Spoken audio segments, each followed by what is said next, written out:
감사합니다. 은혜 받았습니다. 우리 옆 사람하고 은혜는 시작되었습니다. 인사하세요. 은혜는 시작되었습니다. 우리 옆 사람 얼굴 쳐다보면 은혜가 되죠? 너 왜 내 옆에 앉아있냐? 그러면 안 됩니다. 우리 옆 사람한테 내 옆에 앉아주셔서 감사해요. 오래오래 사세요. 인사하세요. 내 옆에 앉아주셔서 감사해요. 오래오래 사세요. 우리가 살다 보면 우리를 힘들게 하는 것들이 많이 있어요. 관계가 힘들게 합니다. 관계. Human relation, 인간 관계.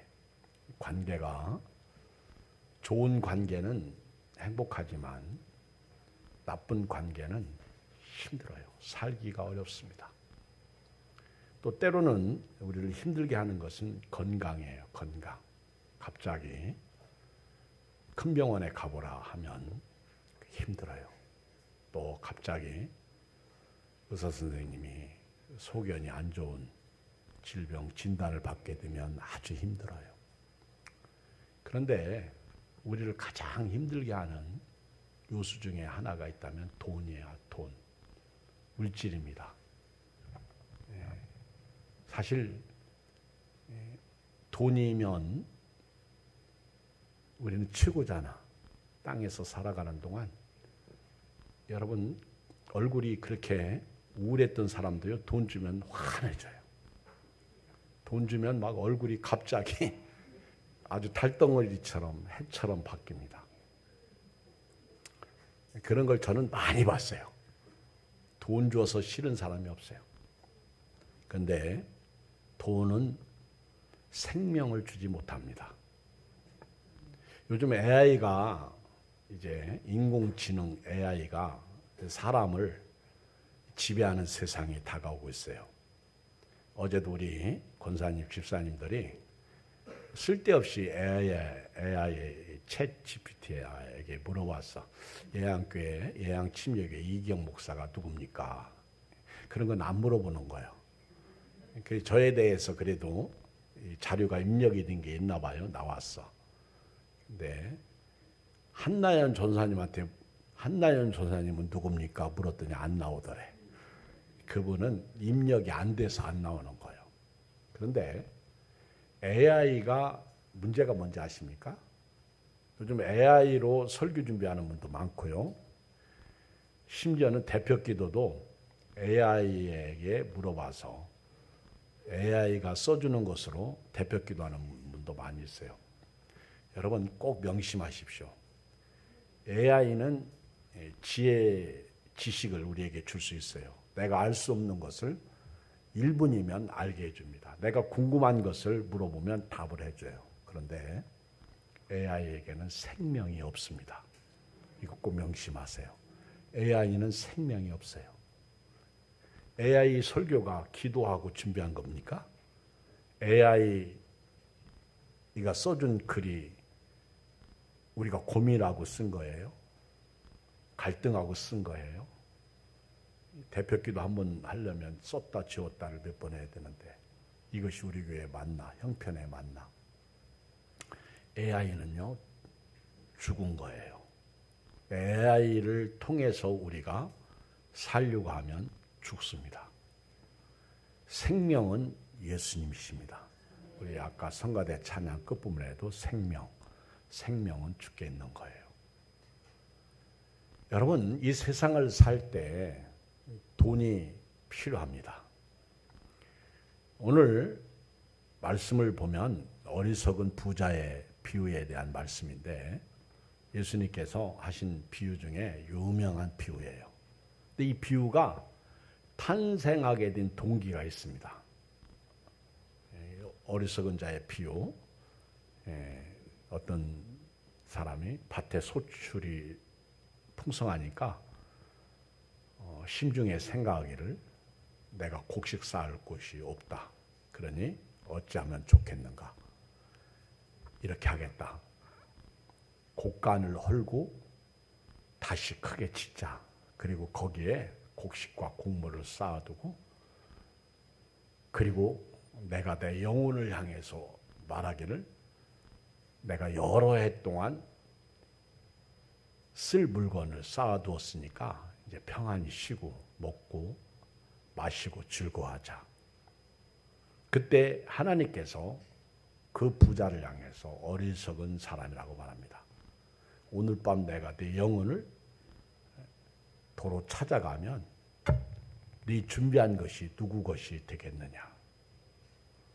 그렇게 말하면서 결론을 내리기를 자기를 위하여 재물을 쌓아두고 하나님께 대하여 부유하지 못한 자가 이와 같다. 이렇게 말씀하고 있습니다.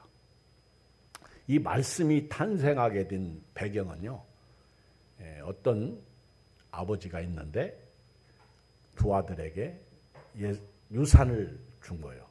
재산을 물려준 거예요. 자식들에게 재산을 물려주고 죽었는데 형이 그 재산을 받아가지고 동생 몫을 주지 않은 겁니다. 옛날이나 지금이나 이 탐욕이 문제예요. 욕심이 문제입니다. 더군다나 아버지가 돈으로 줬으면 괜찮은데 부동산으로 준 것 같아요. 밭이나 이런 논, 이런 임야, 이런 부동산으로 준 것 같아요. 이 형이 그것을 받아가지고는 동생 몫을 딱 나눠서 줘야 되는데 나눠주지 않으니까 동생이 이거 어쩌면 좋을까? 어떻게 해야지? 그래서 예수님을 찾아옵니다. 당시에 랍비나 이런 지도자에게 찾아가서 조언을 구합니다. 지금은 변호사를 찾아가겠지만은 이때는 이런 훌륭한 선생님을 찾아가요. 이 사람도 예수님을 찾아온 것입니다. 그리고 예수님에게 내 형들어 명하여 내게 올 몫을 유산을 주도록 좀 예수님 말씀해 주십시오. 이 사람은요, 예수님이라면 자기 몫을 챙겨서 주실 줄 알았어요. 믿음도 좋아요. 여러분, 예수님에게 나오고 교회 나오면 돈 벌 것 같죠? 그리고 교회 나오면 성공할 것 같죠? 교회 나오면 잘 될 것 같죠? 교회 나오면 복 받는다고 우리 목회자들이 말해가지고 교회를 다니는 분들이 많아요. 근데 실제로 옛날에는요, 그렇게 복 받기 위해서 열심히 교회를 다니고요. 또 옛날 우리 믿음의 선배들은 하나님 저에게 땅을 주세요. 산을 주세요. 집을 주세요. 저에게 자식을 주세요. 근데 하나님은 그때 그들을 구원하시기 위해서 실제로 자식도 주시고 집도 주시고 산도 주시고 논밭도 주셨어. 지금도 하나님은 주십니다. 그런데 오늘 저와 여러분들이 자기의 몫을 챙기기 위해서 우리 아버지가 물려준 재산의 일부를 자기 몫을 달라고 하는 이 둘째 아들에게 예수님은 이 땅에 오신 목적에 대해서 분명히 말씀하고 계십니다. 그 첫 번째가 이 사람아, 누가 나를 너희 재판장이나 물건 나누는 자로 세웠느냐. 14절에 보면 예수님께서 이 땅에 오신 목적은요, 꼭 아십시오. 우리에게 건강 주시기 위해서 오신 것도 아니고 물질 주시기 위해서 오신 것도 아니고 우리가 이 땅에서 사업 잘 되고 그리고 성공하는 생애를 살아가도록 오신 거 아니야. 물론 예수님이 이런 말씀을 하셨어요. 마태복음 6장 33절에 너희는 먼저 그의 나라와 의를 구하라. 그러면 이 모든 것을 너에게 더하시리라. 예수님이 우리가 이 땅에서 육신으로 살아갈 때 받아 누릴 복을 부정하지 않으셨습니다. 그리고 예수님은 또 병든 자를 치료하셨고 심지어 죽은 자를 살리셨어요. 그리고 없는 자를 있게 하시고 배고픈 자들을 먹이셨어. 오병이어의 기적, 칠병이어의 기적이 다 그런 기적이에요. 예수님은 다 하셨어. 그런데 예수님께서 유업을 나눠달라고 하는 이 둘째 아들에게 이 사람아, 누가 나를 너희 재판장이나 물건 나누는 자로 세웠느냐. 예수님은요, 분명히 아십시오. 예수님은 우리에게 이 세상에 육신의 복을 주시기 위해서 오신 건 아니라는 거예요. 목적이 그렇다는 거예요. 여러분, 근데 우리는 목적을 육신에 두고 산다는 거예요. 육신에 두고 교회를 다닌다는 거예요.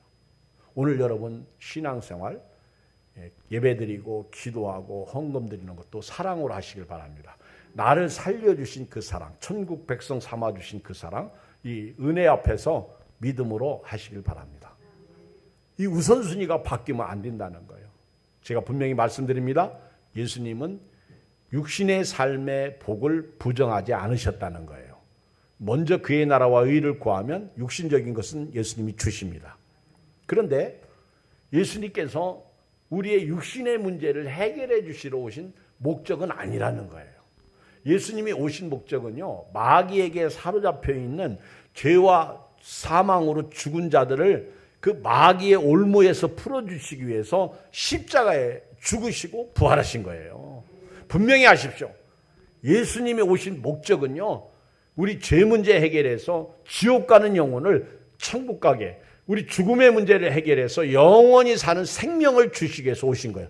그래서 예수님을 믿으십시오. 이게 교회의 메시지고요, 목회자가 전하는 메시지입니다. 그리고 그 예수님을 믿는 믿음의 사람들에게 아플 때, 없을 때 그들의 사업과 직장을 위해서 목회자는 기도하는 거예요. 하나님, 이분이 하나님을 경외하고 믿음으로 살게 해 주십시오. 그러면 주께서 이분에게 하늘의 복을 주실 것이죠. 근데 우리는 이게 거꾸로 되니까 바쁘면 교회도 안 오고 바쁘면 예배도 안 드리고 우선순위가 바쁘면 돈 벌러 가는 거예요. 뭔가 우리가 잘못되고 있어요. 여러분들이 물질의 복을 받으려면 물질관을 정립해야 됩니다. 다시 써야 돼요. 그리고 예수님께서 이 사람을 향해서 나는 하나님께서 이 땅에 보내주신 나를 세우신 목적은 너희 재판관이 아니다. 유산 나눠주는 사람이 아니다. 그러시면서 예수님이 그 사람을 향해서 말씀하시다가 이제는 공동체 모든 사람들을 향해서 말씀하십니다. 이것이 이제 15절이야. 그들에게. 아까는 14절은 유업을 나눠달라고 하는 그 사람, 둘째 아들에게. 근데 여기 그 15절에 보면 이제는 말씀을 듣는 모든 사람들에게 말하는 거예요. 15절에 읽어봐요. 시작. 그들에게 이르시되 삼가 모든 탐심을 물리치라. 사람의 생명이 그 소유에 넉넉한 줄 잊지 아니하니라. 여러분, 우리가요, 이 탐심 때문에 무너지는 사람들이 많아. 이 탐심이라고 할 때는요, 꼭 물질만 탐심이 아니에요. 우상숭배도 탐심이에요. 술도 탐심이에요. 내가 지나치게 쫓아가는 거 탐심이에요. 성욕도 탐심이야. 이런 행운을 요구하는 것들 있잖아요. 뭐 이런 행운을 요구하는 거, 이것도 탐심이야. 이런 것들을 쫓아가게 되면 우리는 무너지고 망하는 거예요. 우리 믿음의 사람들은요, 우리는 항상 탐심을 조심해야 돼요. 먹는 것도 탐심이 되면 안 돼. 너무 지나치게 많이 먹고 화장실 가서 토하는 것도 지혜롭지 못한 거예요. 이 사람만요, 절제를 못합니다. 짐승들은요, 딱 자기 먹을 거 먹고 나면 그 다음부터 안 먹어. 돼지조차도요, 자기 거 딱 먹고 나면 가서 누워서 자요. 그래서 돼지는 살찌는 거예요. 더 안 먹어요. 근데 사람은요, 꾸역꾸역 먹어요. 우리 지방에 잘 아는 우리 목회자 한 분은요, 이런 얘기를 해요. 지금 안 먹으면 내일 못 먹어. 있을 때 먹자. 그래서 열심히 있을 때 잘 먹는 거예요. 사실 건강할 때 잘 먹는 거죠. 그런데 너무 지나치게 먹으니까 과욕이 되고요. 그래서 우리 신학교 다닐 때 목회학 시간에 과식, 죄라고 말하고 있습니다. 탐욕이야, 탐욕. 너무 지나치게 욕심을 부리는 거 탐욕이야. 그러면서 예수님은 사람들에게 탐심을 물리쳐라. 생명이 그 소유에 넉넉한 데 있지 않다. 이렇게 말씀하고 있습니다.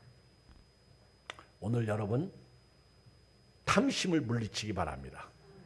의심도 탐심이 들어가면 큰일 나요. 한번 사람이 의심하면요, 이 걷잡을 수 없이 무너집니다. 아내가 남편 의심하면 의부증, 남편이 아내 의심하면 의처증이야. 이 너무 지나치면 이것도요 끝나는 거예요. 아닌 걸 자꾸 귀라고 그러고요, 없는 것을 있다고 그러고요, 그리고 사람을 도덕으로 몰아요. 절대 그렇지 않습니다. 교회도 마찬가지예요. 여러분들이 교회 다니면서요, 탐심을 물리치면요, 신앙생활 90%는 승리합니다. 마귀에게 지지 않습니다. 그리고요, 여러분들이 탐심을 물리치기 위해서는 시선을 물질에 두지 마시고 하나님께 고정을 시켜야 돼요. 자꾸 돈만 보니까 돈 따라가는 거예요. 그 돈이 절대로 우리에게 돈 주지 않습니다. 여러분, 하나님을 바라보십시오. 하나님이 주시는 거예요. 내 힘으로 사는 거 아니에요. 생명은요, 소유에 넉넉한 데 있지 않습니다. 내가 막 가지려고 쌓으려고 막 하잖아요. 그러면서 어떤 분들은 하나님 앞에 드릴 것도 안 드려. 어떤 분들은요, 하나님의 것을 착복하는, 이게 탐욕이야. 오늘 물질에 있어서, 돈에 있어서 나 자유 얻었네, 너 자유 얻었네, 우리 자유 얻었네. 할렐루야. 나 자유 얻었네, 너 자유 얻었네, 우리 자유 얻었네. 나 자유 얻었네, 너 자유 얻었네, 우리 자유. 죄와 죽음에서 자유를 얻어야 하지만은 죽음에서, 죄에서 자유를 얻은 여러분은 오늘 물질에서도 자유 얻기를 주의 이름으로 축복합니다. 그래서 오늘부터요, 돈에 대해서 자유를 얻고요, 그리고 돈에 대해서 자유를 얻은 사람으로 오늘 하나님에게 부유하시기를 주의 이름으로 축복합니다. 자, 이렇게 예수님께서는요, 모든 사람들에게 탐심을 물리쳐라. 사람의 생명이 그 소유에 넉넉한 데 있지 아니하니라. 그리고 이제 그 유명한 비유를 말씀하신 거예요. 16절. 또 비유로 그들에게 말하여 이르되 한 부자가 그 밭에 소출이 풍성하며, 은혜죠. 여러분요, 우리 예수 믿는 사람은요, 잘 되면 은혜예요. 아멘. 사실 안 돼도 은혜야. 여러분, 오늘 건강하게 교회에 오신 거 축복이에요. 은혜입니다. 은혜. 이 밭에 소출이 풍성하면 어떻게 해야 돼요? 여러분들이 대답해 보세요. 여러분들이 사업에 성공했다? 직장 생활도 잘 된다? 그러면 어떻게 살아야 돼요? 어? 제가 귀가 어두운가 봐. 못 들었어. 나누는 삶을 산다? 그럼 누구에게 먼저 나눠야 돼요? 하나님에게. 하나님에게. 그럼 그 나누는 게 뭐예요? 어? 헌금은 또 안 하시려고.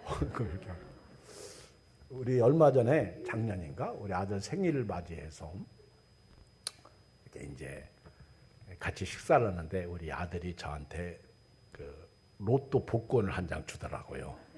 아버지 가지세요. 그래서 내가 이거 당첨된 거냐? 아니요. 아버지에게 로또 복권을 주면서 이거 가지세요. 그러더니 핸드폰을 열어서 몇 호 당첨 번호를 확인하더니 그 자리에서 찢어버리더라고요. 왜 날 가지라고 하더니 찢냐 했더니 안 됐어요. 안 됐어요. 그러는 거예요. 그래서 제가 물어봤어요. 너 로또 되면 어떻게 쓸래? 그랬더니 아들들이 하는 말이 제일 먼저 11조를 드리죠. 그 다음에 아버지 용돈도 좀 드려야 되겠죠? 그래 그러는 거예요. 그 다음에. 근데 제가 그래도 11조를 드린다는 말에는 제가 조금 마음에 위안을 받았는데, 갑자기 돈이 생기면 말입니다. 이왕 쓰는 거 하나님에 대해서 부유하면 얼마나 좋을까? 그렇죠? 아니, 아직 안 됐어. 그런데 안 됐지만은 만약에 그게 되었다 할 때 하나님 앞에 빈말이지만은, 하나님 저는요 내가 16억을 당첨되면 나는 10의 2를 드리겠습니다. 안 됐거든. 안 된 사람이 뭔 말을 못 하겠어. 그죠? 여러분 한번 생각해보세요. 하나님에 대해서 부유하다는 거는요, 그냥 하나님에게 대해서 나 하나님이 주셨으니까 나는 절반을 드리겠습니다. 이렇게 말해도 괜찮아. 그렇죠? 안 됐거든. 근데 그렇게 말한 사람이 로또가 됐을 때 어떻게 했을까? 거짓말하면 안 되겠지. 절반은 못 드려도 11조는 드리겠지. 건축원금은 드리겠지. 아빠 차 하나 사주겠지. 뭐 또 여러분들이 아까 얘기한 대로 나누겠지. 이웃한테. 근데요, 우리는 말로라도 인심을 못 써. 그렇게 우리는요, 너무 돈만 쳐다보고 있고 아직 안 됐거든. 생각과 말로라도 하나님에 대해서 부유하면 얼마나 좋을까. 하나님에 대한 그릇이 좀 컸으면 좋겠어. 아멘. 하나님에 대한 그릇이 종직이 알죠? 우리 간장 그릇 알죠? 그 조그만 그릇에 뭘 담겠어?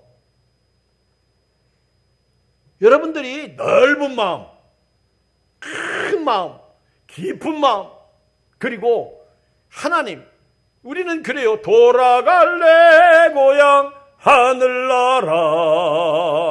여기 90 잡수신 어른이 10년을 더 살면 후에 하나님 나라에 갑니다. 근데 10년도 보장을 못 받았어.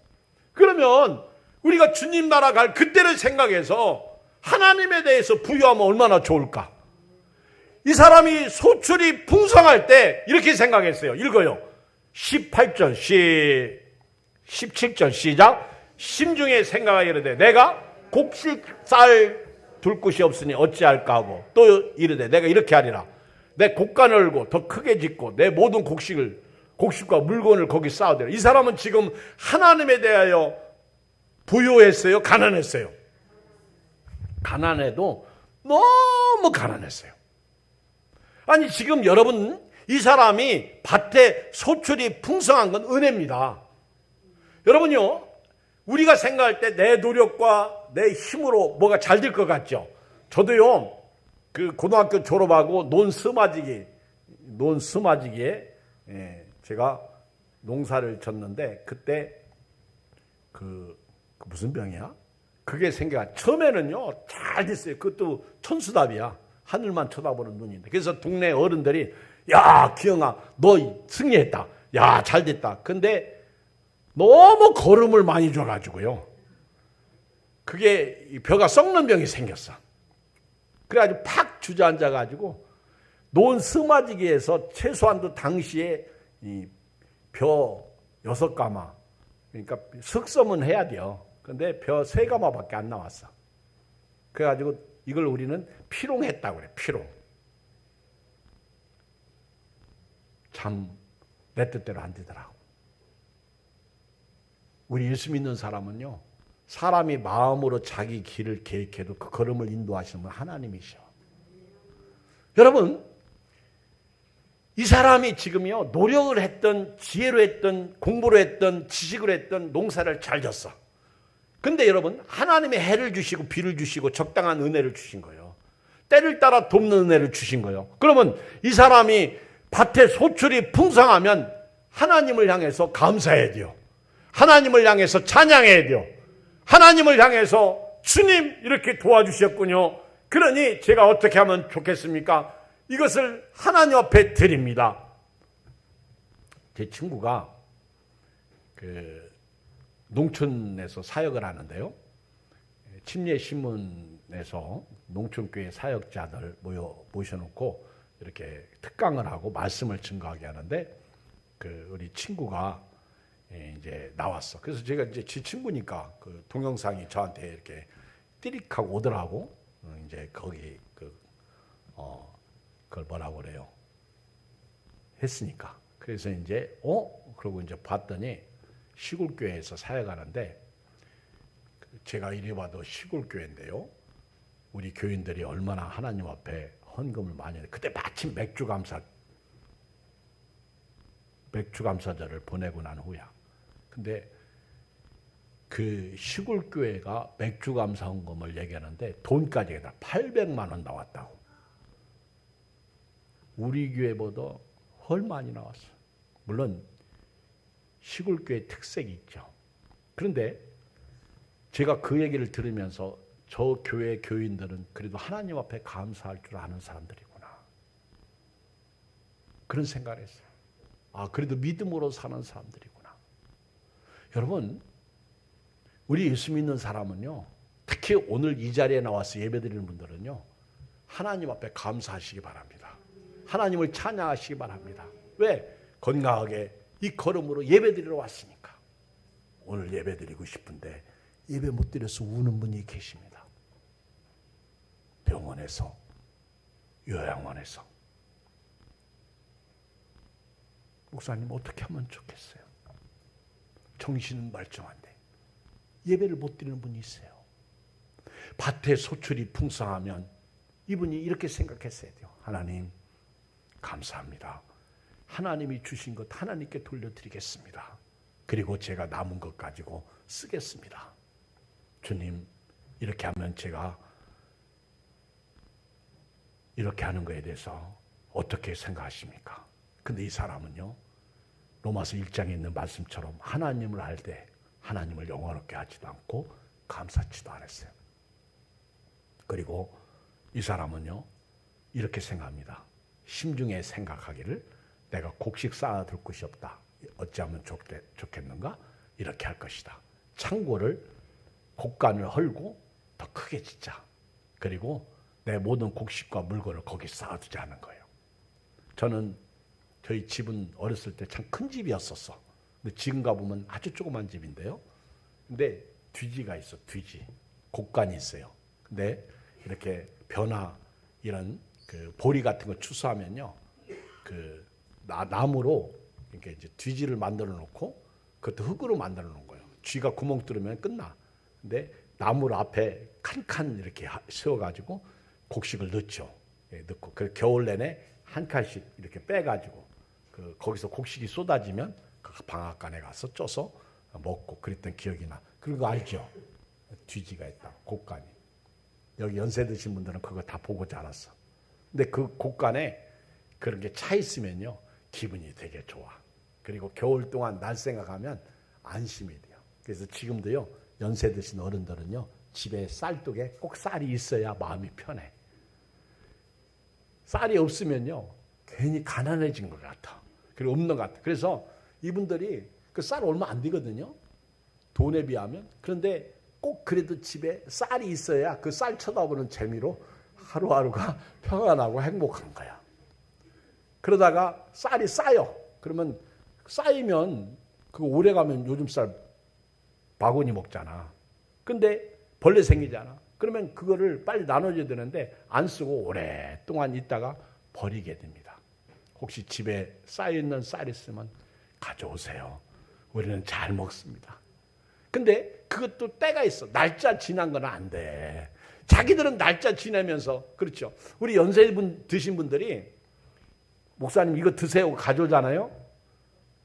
그러면 제가 꼭 날짜를 확인해 봐요. 지나도 너무 지난 거 가져오셨어. 누가 줬다고 냉장고에 소랬다. 그런 건 안 가져오는 게 저를 도와주는 거예요. 그거 먹었다가는요, 탈라면 힘들어요. 그러니까 제때제때 드시는 게 은혜죠. 하나님 앞에서도요, 하나님께 드리는 것도 제때제때 드려야지. 그거 아까워가지고 이리 저리 하다가 그러면 안 되는 거예요. 우리 예수 믿는 분들은요, 이렇게 밭에 소출이 풍성하거나 사업이 잘 되거나 직장이 좋거나 그러면요, 꼭 하나님에 대해서 부여하시기를 주의 이름으로 축복합니다. 창고부터 치려고만 안 돼. 이 사람의 문제가 하나님이 안 계시는 거예요. 그러니까 밭에 소출이 풍성하니까 심중에 생각하기를 내가 곡식 쌓아둘 곳이 없다. 어찌할까? 이렇게 할 것이다. 창고 헐고 더 크게 짓고 내 모든 곡식과 물건을 거기 쌓아두리라. 세상적으로 보면 이 사람은요, 지혜로운 사람이야. 이 사람은 훌륭한 사람이야. 이 사람은요, 성공한 사람이야. 곡간 짓는 거 잘하는 거야. 그런데 우리 꼭 예수 그리스도를 구주와 주님으로 믿는 사람은요, 곡간 짓는 거는 이순위로 물러가야 됩니다. 먼저 하나님을 생각해야 돼요. 하나님이 주신 은혜를 찬양하고 감사하고 예배드리면서 믿음으로 살아야 될 줄 믿습니다. 하나님이 그런 사람에게 더 큰 은혜를 베풀지 않겠어요? 보세요. 읽어요. 19절. 19절 같이 큰 음성으로 읽어요. 시작. 또 내가 내 영혼에게 이르되 영혼아 여러 해 쓸 물건을 많이 쌓아뒀으니 평안히 쉬고 먹고 마시고 즐거워하자.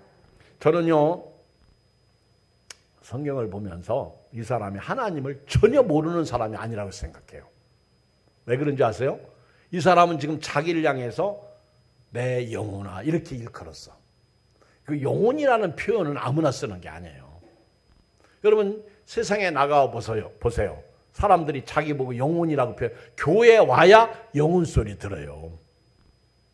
근데 이 사람은요, 내 영혼아 이 얘기는 자기를 가리키는 말이야.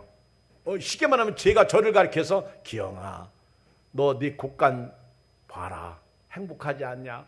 여러 해 곡식 물건을 쌓아뒀으니까 이제는 평안히 먹고 마시고 즐거워하자. 그것이 이 사람의 목적이었어요. 내가 내 영혼에게 이르되. 여러분도 그러지 않아요? 가끔 여러분들이 누워서 그 성공한 사업을 생각하면서 여러분들이 지금까지 살아온 것을 보면서 여러분들이 여러분을 향해서 뭐라고 그래요? 이제는 평안히 쉬고 먹고 마시고 즐거워하자. 어쩌면 이 사람은 이제부터 여행 다니려고 계획 세웠는지 몰라. 어쩌면 이 사람은 이것을 통해서 인생을 즐기려고 했는지 몰라. 어쩌면 이 사람은 이것을 통해서 바람 폈을지도 몰라. 어떤 사람은 이 사람은 어떤 면에서 이것을 통해서 딴짓 했을지 몰라. 쓸데없는 짓 했을지 몰라. 아니면 더 좋은 차를 팔고 더 좋은 차를 샀을지도 몰라. 이 사람은요, 자기 영혼을 가리켜서 여러 해 쓸 물건을 많이 쌓아뒀으니 평안히 쉬고 먹고 마시고 즐거워하자 하리라. 여러분, 하나님이 없는 인생, 그리고 인간적으로 이 사람을 보면 좋은 사람이에요. 대단한 사람이에요. 그리고 잘난 사람입니다. 이렇게 자기가 노력해서 얻었으니까 그렇게 먹고 사는 거, 즐겁게 쉬고 먹고 마시는 거 당연하죠. 그런데요, 20절을 읽겠어요. 시작. 하나님은 이르시되 어리석은 자여 오늘 밤에 네 영혼을 도로 찾으리니 그러면 네 준비한 것이 누구의 것이 되겠느냐. 여러분요, 교회를 안 다니고 예수님 없는 사람이라면 제가 말하지 않겠어요. 지금요 19절에서 이 사람은요, 내가 내 영혼에게 이르되, 이 사람은 자기밖에 없어. 참 오늘 말씀을요 읽어보면 내가가 너무 많이 나와. 내가 17절에 보면 밭에 소출이 풍성할 때 내가 곡식 쌓을 곳이 없으니 18절에 이르되 내가 이렇게 하리라. 내 곡간을 더 크게 짓고 내 모든 곡식과 물건을 거기 쌓아. 그러면서 19절 또 내가 내 영혼에게 자기만 있어. 내가 몇 번 나오는지 나도 안 쉬어와서 모르는데 자기만 있어. 그러면서 여러 해 이건 일생을 말하는 거예요. 죽을 때까지를 말하는 거예요. 여러 해 동안 내가 평안히 쉬고 먹고 마시고 즐거워하자는 거예요. 근데 여러분 이게 가능해요? 가능하지 않아요? 여러분들이 답해보세요. 가능해요? 가능하지 않아요? 왜 가능하지 않아요? 여러분도 곡간에 많이 있잖아. 곡간에 쌓아놓은 거 있잖아. 그게 여러분들을 여러 해 동안 먹고 마시고 즐겁게 할 곡간 아니에요? 그러기 위해서 우리가 저축하는 거 아니에요? 여러분 아십시오.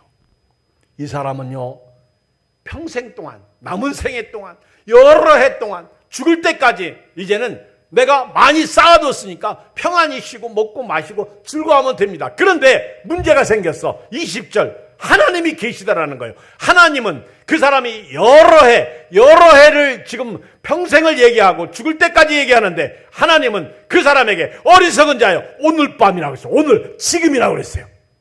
이게 무서운 거예요.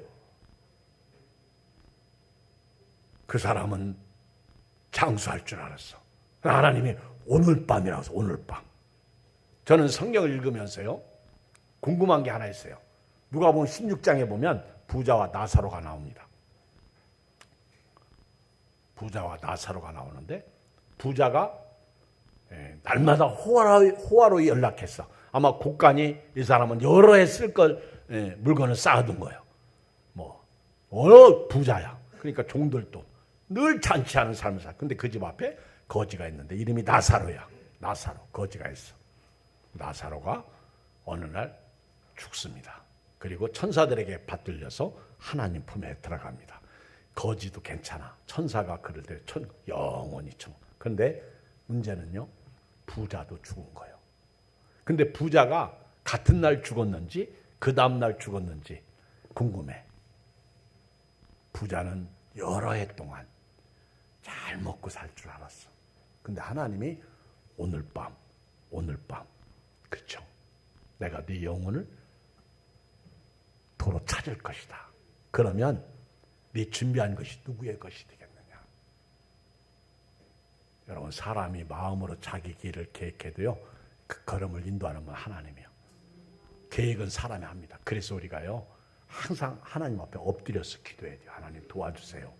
하나님 이것이 옳은 것인지 가르쳐 주세요. 하나님 뜻이 어디 있습니까? 주님과 함께 동행하는 삶을 살아야 될 줄 믿습니다. 내 생명이요, 내게 있지 않습니다. 여러분, 돈이면 다라고 생각하는 분이 있어요. 돈이면 뭐든지 할 수 있다고 생각하는 사람이 있어요. 그런데 미국의 한 신문에서 이런 기사가 실린 적이 있어요. 돈으로 사람을 살 수는 있으나 사람의 마음은 살 수 없습니다. 돈으로 호화로운 집은 살 수 있으나 행복한 가정은 살 수 없습니다. 돈으로 최고로 좋은 침대는 살 수 있어도 최상의 달콤한 잠은 살 수 없습니다. 돈으로 시계는 살 수 있어도 흐르는 시간은 살 수 없습니다. 돈으로 얼마든지 책은 살 수 있어도 결코 삶의 지혜는 살 수 없습니다. 돈으로 지위는 살 수 있어도 가슴에서 우러나오는 존경은 살 수 없습니다. 돈으로 좋은 약은 살 수 있어도 평생 건강은 살 수 없습니다. 돈으로 피는 살 수 있어도 영원한 생명은 살 수 없습니다. 돈으로 성은 살 수 있어도 진정한 사랑은 살 수 없습니다. 돈으로 쾌락은 살 수 있어도 마음속 깊은 곳에 기쁨은 살 수 없습니다. 돈으로 맛있는 음식은 살 수 있지만 마음이 동하는 식욕은 살 수 없습니다. 돈으로 화려한 옷은 살 수 있습니다. 내면에서 우러난 참된 아름다움은 살 수 없습니다. 돈으로 사치는 살 수 있으나 전통 어린 문화를 살 수는 없습니다. 돈으로 고급품을 살 수는 있으나 아득한 평안은 살 수는 없습니다. 돈으로 미인은 살 수 있으나 정신적인 평화로움은 살 수 없습니다. 돈이 있으면 성대한 장례식을 치를 수 있지만 행복한 죽음은 살 수 없습니다. 돈으로 종교는 얻을 수 있으나 소망하는 구원을 얻을 수 없습니다. 돈으로 금 십자가는 살 수 있으나 돈으로 십자가에 못 박히시고 부활하신 그리스도는 살 수 없습니다. 돈은 일상생활에 절대 필요하고 편리한 수단이지만 어디까지나 생활의 수단이지 인생의 목적은 아닙니다. 오늘 돈에게 생명 걸지 마시고요, 우리 하나님에게 부유하시기를 주의 이름으로 축복합니다. 물질을 쫓지 말고요, 하나님을 쫓아가시길 주의 이름으로 축복합니다. 디모데전서 6장 17절, 네가 이 세대의 부한 자들을 명하여 마음을 높이지 말고 정함이 없는 재물에 소망을 두지 말고 오직 우리에게 모든 것을 후히 주사 누리게 하신 하나님께 두라. 오늘 결론을 내리겠습니다.